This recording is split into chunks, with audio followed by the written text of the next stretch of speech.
नमस्ते सभी को, कैसे हो सभी।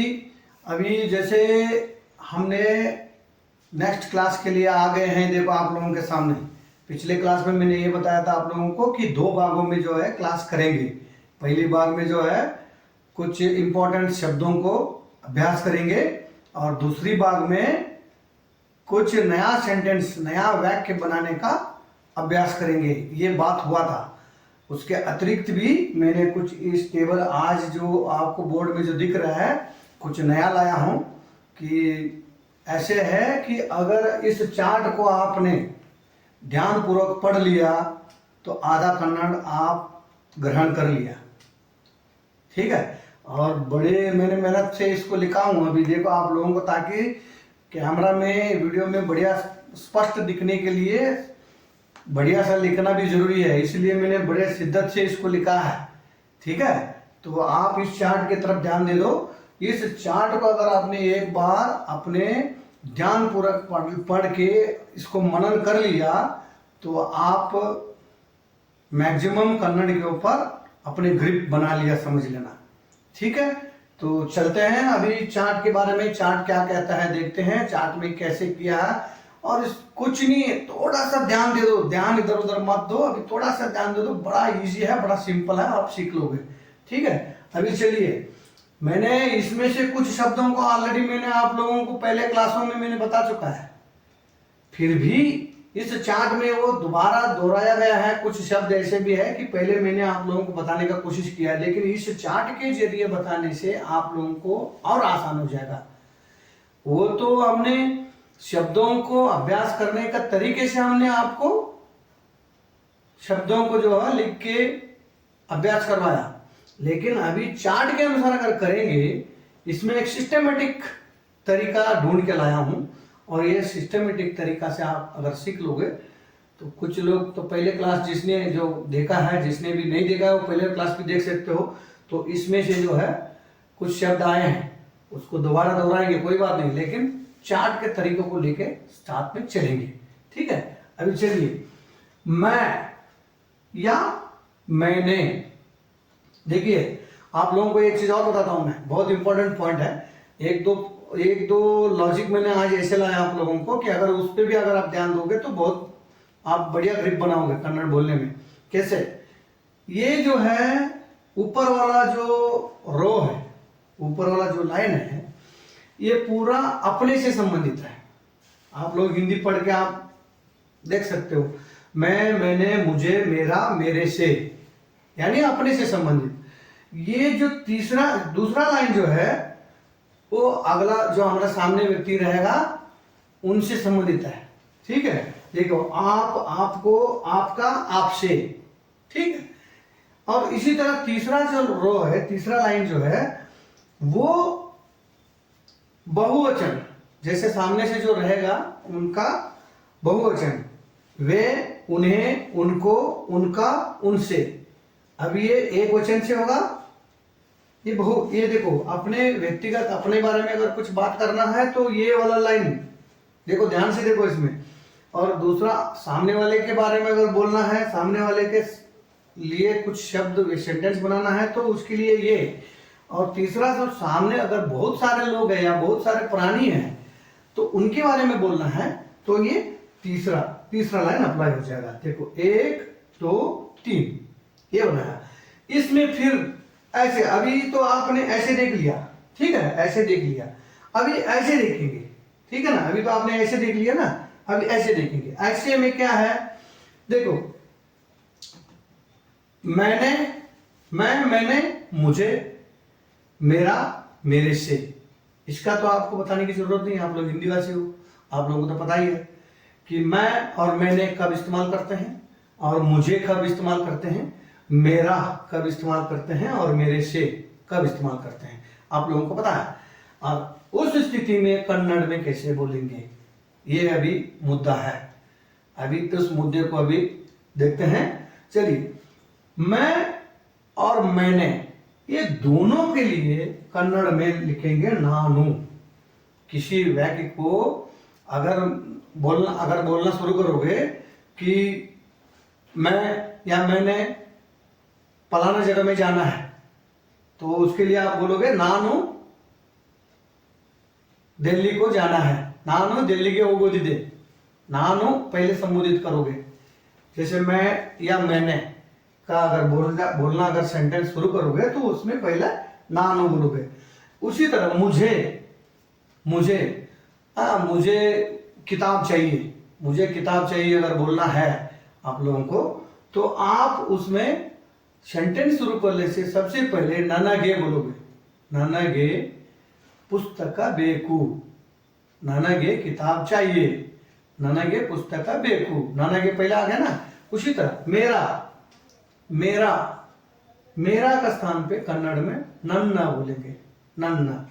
मैंने पहले क्लास में भी बता रखा है, पहले या दूसरे तीसरे क्लास में होगा, पहले इससे पहले का जो क्लास है उसमें भी बता रखा है मैंने। तो ऐसे ही मेरे से या मेरे से ये गलती हो गया, अगर आप बोलना चाहते हो मेरे से अनजाने में गलती हो गया। ನನ್ನಿಂದ ಈ ತಪ್ಪು ನಡೆದು ಹೋಗಿದೆ, ನನ್ನಿಂದ ಈ ತಪ್ಪು ನಡೆದು ಹೋಗಿದೆ, मेरे से गलती हो गया। आप जब बोलोगे तो उस समय नन्निंदा बोलोगे। देखो इसमें थोड़ा सा अंतर है ना, आप लोग गौर करो। नानु ನನಗೆ ನನ್ನ ನನ್ನಿಂದ, नानु ನನಗೆ ನನ್ನ ನನ್ನಿಂದ, है ना। इसी तरह अगला जो व्यक्ति रहेगा उसके बारे में अगर हम बोलना है तो आप बोलोगे, जैसे आपको हिंदी में पता है आप, आपको, आपका, आपसे, है ना। आप, आपको, आपका, आपसे। तो उसी तरह कन्नड़ में ನೀವು, ನಿಮಗೆ, ನಿಮ್ಮ, ನಿಮ್ಮಿಂದ, ठीक है ना। आपको को संबोधित करोगे ನೀವು, आपको संबोधित करोगे निಮಗೆ, आपका संबोधित करोगे, आपका का स्थान पर कन्नड़ के लिए संबोधित करोगे ನಿಮ್ಮ। तो आपसे का कन्नड़ में ये संबोधित करोगे कि निम्मिंदा। जैसे आप कहाँ गए थे, ನೀವು ಎಲ್ಲಿಗೆ ಹೋಗಿದ್ದೀರಿ। आप कहाँ गए हैं, ನೀವು ಎಲ್ಲಿಗೆ ಹೋಗಿದ್ದೀರಿ। आप कहाँ गए थे, ನೀವು ಎಲ್ಲಿಗೆ ಹೋಗಿದ್ದೀರಿ। हाँ, इसी तरह पहले नीव आ रहा है ना, उसी तरह आपको आपको क्या चाहिए, निಮಗೆ ಏನು ಬೇಕು, निಮಗೆ आ गया ना। आपको क्या चाहिए, निಮಗೆ ಏನು ಬೇಕು। आपका, यह किताब आपका है। पूछोगे ना किसी को, अगर सवाल करते हो या आपका किताब ले लो, ನಿಮ್ಮ पुस्तक ತೆಗೆದುಕೊಳ್ಳಿ, ನಿಮ್ಮ पहले आ गया ना, आपका स्थान पर ನಿಮ್ಮ। उसी तरह आपसे अगर बोलोगे, यानी जैसे इधर देखो मेरे से नन्निंद हो गया ना, ऐसे आपसे निम्मिंद। क्लियर है कॉन्सेप्ट। देखो इधर नन्निंद है, इधर निम्मिंद है, थोड़ा सा मिलता जुलता है, इधर नन्न है, इधर निम्मा है। क्योंकि जब अपने बारे में बोलना है तो नन्ना हो गया, दूसरे के बारे में बोलना है तो निम्मा। ठीक है, ये रो आपको समझ में आ गया। तो चलिए आगे चलते हैं। वे को कन्नड़ में बोलेंगे अवरु अवु। अब देखो इधर एक शब्द के लिए अवरु अवु दो संबोधन हो रहा है, ठीक है ना। कैसे, अवरु उनको बोलेंगे वे के स्थान पर अगर इंसानों का झुंड है, एक से ज्यादा इंसान है, तो अवरु संबोधित करोगे। अगर इंसान की जगह कोई जानवर है, जैसे मान लो गाय है, 1 4 5 6 7 8 गाय है, तो उनको तो अवरु नहीं बोल पाओगे कन्नड़ में। लोग कन्नड़ वाले जो जानकारी वाले रहेंगे वो हंसेंगे फिर। इसीलिए आप ये ध्यान दे दो, उस स्थिति में आप वे को अवरु इंसान को बोलोगे, अवु जानवर को बोलोगे। जानवर का जो ग्रुप रहेगा उनको अगर कुछ संबोधित करना है तो उनके लिए अवु बोलोगे। जैसे वे सारे गाय घास नहीं खा रहा है, आप बोलना चाह रहे हो वे सारे गाय घास नहीं खा रहा है, तो उस स्थिति में आप क्या बोलोगे, ಅವರು ಎಲ್ಲ ಆಕಳುಗಳು ಹುಲ್ಲು ತಿನ್ನುತ್ತಿಲ್ಲ, ये बोलोगे। तो थोड़ा अटपटा सा लगेगा, इंसानों को बोलने वाले शब्द जानवर को बोल रहे ऐसे लगेगा। इसलिए उस समय आपने ये बोलना है अವು ಎಲ್ಲ ಆಕಳು, अವು आ गया ना, अವು ಎಲ್ಲ ಆಕಳು ಹುಲ್ಲು ತಿನ್ನುತ್ತಿಲ್ಲ। वो बाकी सेंटेंस आप छोड़ो, बाकी सेंटेंस के बारे में आपको जानकारी नहीं है इसलिए आपको पल्ला नहीं पड़ रहा होगा, लेकिन सेंटेंस का शुरुआत में जब जानवर के बारे में संबोधित करना है तो आप अವು बोलना है। उसी तरह उन्हें, उनको, उन्हें और उनको को आप संबोधन करना है सेंटेंस से पहले या सेंटेंस के बीच में, कैसे भी है, जहां उन्हें का इस्तेमाल करना पड़ता है या उनको का इस्तेमाल करना पड़ता है उस स्थान पर कन्नड़ में बोलेंगे ಅವರಿಗೆ, ಅವುಗಳಿಗೆ। देखो थोड़ा शब्द जो है लंबा पड़ गया यहाँ आप लोगों को, ಅವರಿಗೆ या ಅವುಗಳಿಗೆ सेम अप्लाई होता है यहाँ, जहाँ इंसानों के लिए और जानवरों के लिए। यहाँ हो गया ना, जानवर हो गया या वस्तु हो गया, किसी भी ऑब्जेक्ट हो गया या कोई इंसान के अलावा बहुत सारे जो चीज रहेंगे उनको अವು बोलेंगे यहाँ। इसी तरह देखो अवरु यहाँ है ना, अवरी आया इधर, अवरिगे, अवरिगे यानी उन्हें या उनको, तो ಅವುಗಳಿಗೆ, ये उन्हें या उनको दोनों के लिए आप संबोधित यही होगा। अगर इंसान है तो ಅವರಿಗೆ होगा, अगर जानवर है तो ಅವುಗಳಿಗೆ होगा। ठीक है, क्लियर है? चलिए आगे। तो उनका, उनका को कन्नड़ में बोलेंगे ಅವರ। ये देखिए तीसरे वाले लाइन में ना, तीसरे वाले लाइन में आप लोगों को इंसान और जानवर दोनों की चीज, जानवर या ऑब्जेक्ट, इंसान के अलावा जो भी चीज, बहुत से एक से ज्यादा जो भी चीज रहेंगे उनको संबोधित करने के लिए ये जो तीसरे वाले लाइन में आपको मिलेगा, पहले वाले लाइन में तो नहीं मिलेगा, तीसरे वाले लाइन में ये जरूर मिलेगा, ध्यान दे दो। उनका, उनका को कन्नड़ में ಅವರ, ಅವುಗಳ, ಅವರ ಅವುಗಳ, ल आ गया। देखो जो दूसरा क्लास में शायद मैंने बताया है कि ल का ये आप लोगों को जो डायरेक्ट इस क्लास को जो अटेंड कर रहे हो उनको अजीब सा लग रहा होगा ये लेटर देख के। ये लेटर के बारे में मैंने दूसरा क्लास में बहुत अच्छी तरह से बता रखा हूँ कि कैसे इसको उच्चारण करना है और ये कैसे इसको इस्तेमाल करना है और कैसे ये हिंदी में इस तरह का शब्द देखने को मिल रहा है। ये इसके बारे में बहुत अच्छी तरह से मैंने क्लास लिया है, दूसरी क्लास या तीसरी क्लास है शायद, मेरे को याद नहीं है। तो आप उस चीज को देख लोगे तो इसका उच्चारण कैसे करना इसके बारे में भी बहुत अच्छी तरह से मैंने बताया, देख लीजिए। चलिए उसके बाद उनसे, उनसे को कन्नड़ में बोलेंगे ಅವರಿಂದ, ಅವುಗಳಿಂದ, ಅವರಿಂದ ಅವುಗಳಿಂದ। ये देखो इस पे थोड़ा आपको टफ लग रहा होगा तीसरा वाला लाइन में, लेकिन इसको कर लीजिए। इसको अगर आप कर लोगे, मेरा वादा है आप लोगों का कि 50% आप सेंटेंस बनाना सीख गया मान लो, आसान हो जाएगा। क्योंकि इसमें ना पता चल जाता है कि किसके लिए क्या मैं बोल रहा हूं। शुरुआत अगर सही है ना, सब कुछ सही है। एक चीज ये मान के चला, शुरुआत अगर सही है हर एक काम में, शुरुआत अगर सही है तो सब कुछ सही है। ठीक है ना? तो आप लोग इस चार्ट को बार बार देखो, बढ़िया से देखो और इसको कर लो। आप कन्नड़ सीख लिया मान लो।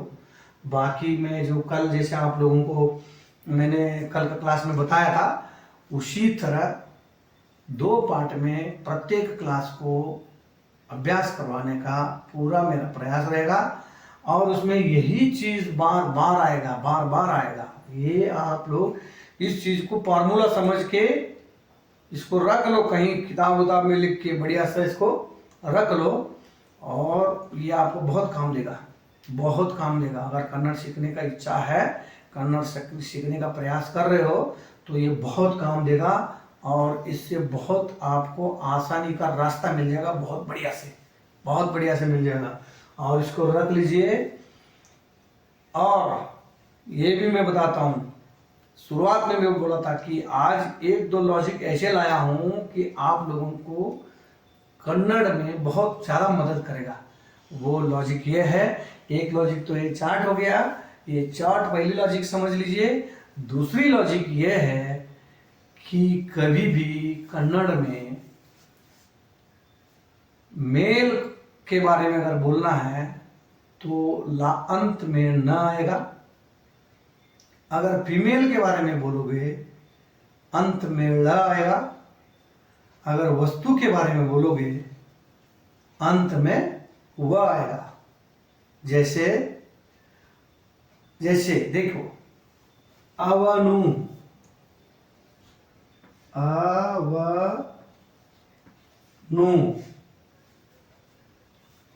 ठीक है। अवलु,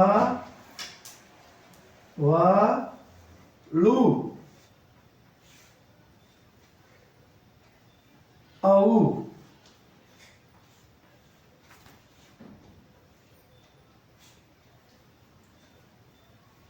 अवनु हो गया मेल, अवड़ु हो गया फीमेल, औ हो गया कोई जानवर या कोई ऑब्जेक्ट। देखिए कभी भी अवनु, अवनु का मतलब यह है मेल लड़का, जैसे वो बोलते हैं ना, वो आप हिंदी में एक ही शब्द में निपटा देते हो, वो बोल देते हो। वो बोल के मेल है तो लास्ट में थी बोलोगे, या मतलब फीमेल का जैसे सेंटेंस बनाते हो ऐसे आप सेंटेंस का अंत में आप उसको मेल फीमेल में तब्दीली कर लोगे, लेकिन शुरुआत का सेंटेंस में आपका यही रहेगा, वो बोल दोगे। वो में लड़की भी आएगा, जानवर भी आएगा, कोई वस्तु भी आएगा, लड़का भी आएगा। लेकिन ऐसे नहीं, कन्नड़ में क्या होता है, शुरुआत में ही उसको क्लियर करना पड़ता है कि क्या वो मेल है, फीमेल है या वस्तु है, ठीक है। और अवनु बोलोगे तो लड़का अगर है तो वो अगर लड़के के बारे में बोल रहे तो वो का जगह में अवनु, अगर लड़की है तो वो के जगह में अवड़ु, अगर वस्तु कोई है या कोई जानवर है तो अवु। यानी न, ना, नी, नी, नु, नु, ये जैसे भूतकाल, भविष्य काल, वर्तमान काल, जैसे जैसे पास्ट प्रेजेंट फ्यूचर जैसे चेंज होते जाएगा तो उसमें चेंज होते रहेगा। जैसे अवन भी हो जाएगा, अवन, एक इसी स्थिति में अवन हो जाएगा, अवड़ हो जाएगा, ठीक है ना। हाँ, अवनिंदा होगा, अवनिंदा, लेकिन न रहेगा जरूर, न रहेगा जरूर। जैसे अवलिंदा, ठीक है ना, जैसे अवलिंदा हो गया, समझ गया ना। तो ल जरूर रहेगा।